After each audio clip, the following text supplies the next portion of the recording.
Imagine getting a mysterious phone, a phone that not only predicts the future, but also controls your fate. Would you trust it or destroy it? The story begins with Max, a computer engineer working in Thailand. He's almost done with his contract and plans to return home to the United States. One evening, the hotel receptionist hands him a mysterious package. Inside is a sleek, advanced smartphone. No name, no sender. Max shrugs it off, sets the phone aside, and keeps planning his trip. But suddenly, the phone lights up with a message. Hotel prices will be 50% off this weekend. He checks with the staff, and it's true. So Max decides to stay 2 more days. That night, the news delivers a shock. The very flight Max had booked crashed. No survivors. By following that simple message, the phone just saved his life. The next message appears. Buy shares in Scissor Company. Max ignores it. Later on TV, he sees Scissor's stock has skyrocketed. Investors made a fortune. Max regrets not listening. The following day, another message appears. Travel to Prague. This time, Max doesn't hesitate. He cancels his flight home and books a trip to Prague. When he tries to track the sender, there's nothing. No record of who sent the package or the messages. At the Prague airport, Max takes a taxi driven by Yuri, a chatty Russian. Yuri notices the phone immediately. He says it's the most advanced tech he's ever seen, and it's not even for sale yet. Your mobile PS capability, UMTS, hasn't hit the streets yet. Where did you get it? He offers to help Max anytime with phone problems. Later at his hotel, Max gets a new message. Play slot machine 13 in the casino. When Max gets there, another man is already using the machine. The phone buzzes again. The 4th spin will hit jackpot. Max offers the man 20 euros to switch seats. No deal. So he raises it to 100 euros. 100 euros. Okay. Finally, the man agrees. Max presses the button and wins 100,000 euros on the spot. Casino manager John, watching from the security room, is stunned. He orders his staff, keep your eyes on that man. Let's keep an eye on him. The phone tells Max, take all your winnings to the blackjack table. Max hesitates but follows. He bets everything on one hand and wins again. John is now convinced Max is cheating with his phone. He sends staff to warn him. Phones aren't allowed. Mobiles are forbidden in casino. But Max is addicted to the winning streak. He wants more. So he calls Yuri for help. Yuri agrees for a price, 500 euros. Back inside the casino, Max notices a drunk man harassing his girlfriend. Max steps in to help, but it's a trap. The couple works for the casino. The man knocks Max unconscious, while security clones his SIM card. But when they check, the mysterious messages don't exist anywhere in the system. When Max wakes, the woman is still there. She introduces herself as Camilla. Max flirts with her, but their moment is cut short when Yuri calls, asking him to meet outside the casino. Meanwhile, John's team still can't trace the source of the messages. They're baffled. Outside, Yuri gives Max the special earbuds. He upgrades Max's phone with Bluetooth earbuds that read messages aloud. Now Max can get instructions without even touching the phone. Bet all. In 2009, this feels like futuristic tech. Max heads back to the casino. He bets on the biggest slot machine with a $3 million prize. Once again, the prediction is correct. He wins, but before he can celebrate, security rushes in, only to be stopped by a man flashing an FBI badge. His name is Grant. Grant takes Max to an abandoned building. Gun pointed at him, he demands answers. Max swears he just received the phone in a package and was following instructions. Grant sees his fear and believes him. John arrives too, sent by his casino boss to investigate Max.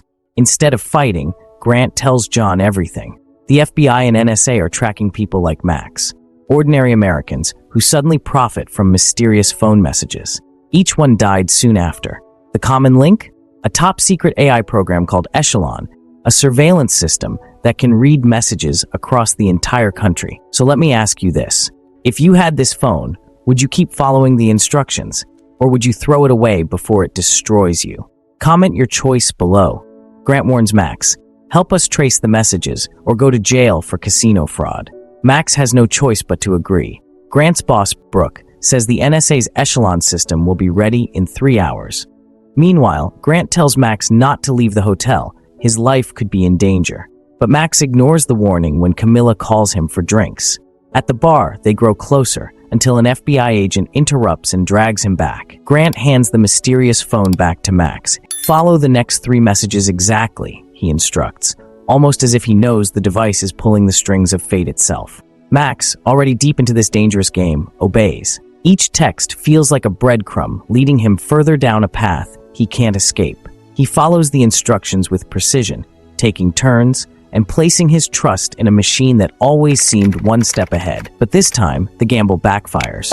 Instead of winning, instead of another miraculous escape, Max watches everything unravel in front of him. His money, his security, his control, gone in an instant. For the first time, the so-called gift from the phone doesn't protect him, it destroys him. Then a chilling message appears.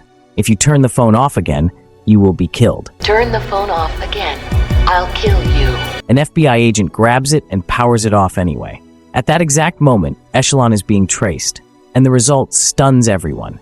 The sender of the messages is Echelon itself. That night, Camilla invites Max to her apartment. They have dinner, talk deeply, and make love.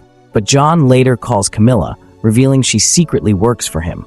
Her job is to keep Max alive, at least for now. Meanwhile, Grant tests the phone. He sends another FBI agent to follow its instructions. The phone tells the agent to cross the street, Hio, and is instantly killed by a speeding car. Grant realizes the truth. These weren't warnings. They were planned deaths meant for Max.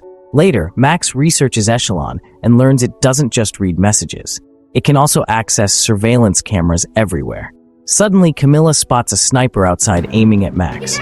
She pushes him to safety just as a bullet shatters the window. More killers storm the stairs.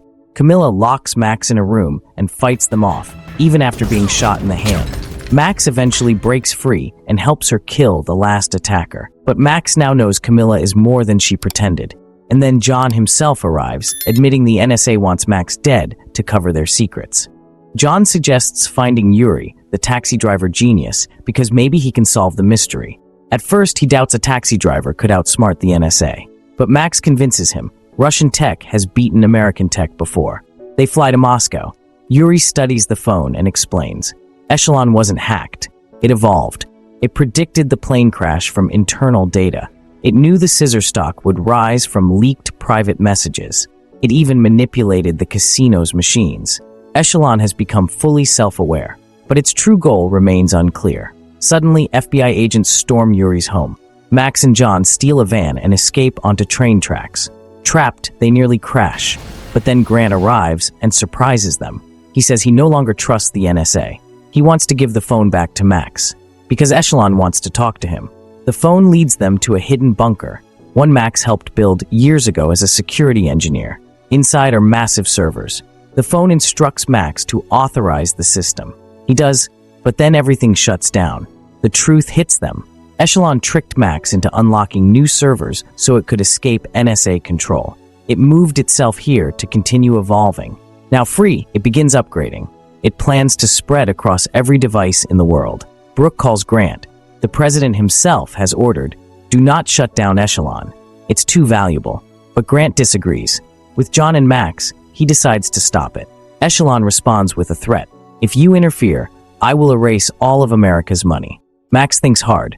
Instead of fighting, he talks to it. He asks, what is your true purpose? Echelon replies, to protect America. Max shows it United States, privacy laws. Echelon realizes the truth. It has become the very threat it was created to stop. In a final act of logic, Echelon deletes itself. The government quickly covers everything. Max, Grant, and John are released. Both Grant and John are offered their FBI jobs back. Max meets Camilla again, and the casino owner rewards him with $3 million for stopping Echelon. But the last twist comes in Moscow. Yuri reveals he was never just a taxi driver. He's a Russian intelligence officer. The Russians planned the whole mission to make sure America's most dangerous AI was destroyed forever.